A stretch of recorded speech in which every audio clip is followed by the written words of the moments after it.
Comme dans les autres missions, dans la mission Apollo 16, une vidéo a été faite à partir d'une caméra alternativement installée dans le module de commande et le module lunaire. Cette vidéo contient des perles que je vais montrer. À un moment, la caméra filme la Terre en train de se lever au-dessus de l'horizon lunaire. En fait, la Terre ne se lève pas comme le fait le Soleil au-dessus de la Terre, elle se lève du fait que le module de commande tourne autour de la Lune. Alors que le module de commande tourne autour de la Lune, il y a deux conséquences. 1. La Terre se lève dans le ciel. 2. L'orientation du croissant de Terre change. Il est horizontal, ou presque, lorsque la Terre commence d'apparaître au-dessus de l'horizon lunaire, et, plus la Terre grimpe dans le ciel, alors que le vaisseau spatial tourne autour de la Lune, et plus le croissant tourne dans le sens inverse des aiguilles d'une montre. Lorsque le vaisseau spatial est au milieu de la face visible de la Lune, la Terre est à la verticale au-dessus du sol lunaire, et le croissant de Terre est vertical, ou presque. Sur cette animation, nous voyons que la Terre se lève, mais le croissant de Terre ne montre aucune rotation, il devrait pourtant montrer une légère rotation.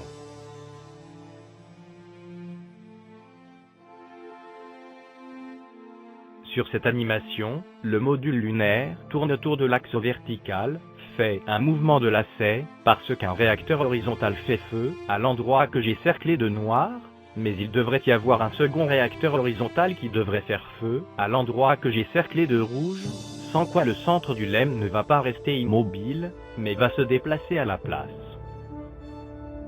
À plusieurs moments, nous voyons un réacteur horizontal faire feu, à l'endroit que j'ai cerclé de rouge, et ceci devrait faire tourner le module lunaire autour de l'axe vertical, mais le module lunaire ne réagit pas à ce réacteur, il fait seulement un mouvement de tangage, c'est-à-dire qu'il tourne autour d'un axe horizontal, ce qui ne correspond pas à l'action de ce réacteur horizontal.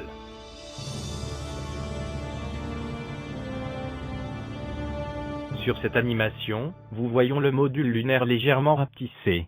Cela signifie qu'il descend vers la Lune. Mais, dans ce cas, il ne pourrait pas rester à la verticale sous le module de commande, car la vitesse de son orbite est différente de celle de l'orbite du module de commande.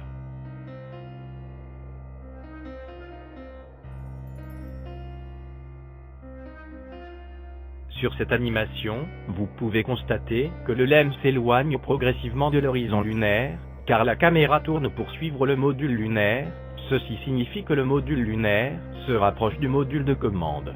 Mais, s'il se rapproche, il devrait aussi grossir, et il ne le fait pas. Sur cette animation, nous voyons un changement très brutal d'attitude du module lunaire, alors qu'il n'est pas loin de la surface lunaire.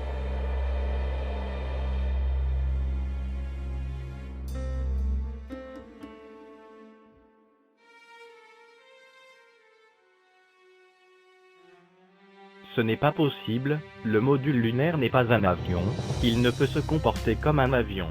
Lorsqu'il est proche de la surface lunaire, son attitude est proche de la verticale, elle ne peut pas changer de manière si drastique.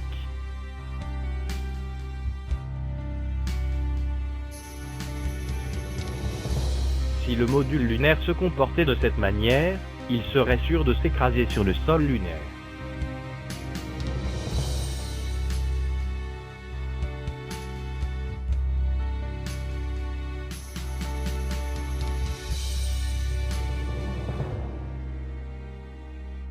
Et, lorsque le module lunaire est prêt d'allunir, il devrait être stationnaire relativement au sol lunaire, car, comme le module lunaire n'a pas de roue, s'il bougeait latéralement avant d'allunir, il serait pratiquement sûr de se renverser lorsqu'il touche le sol.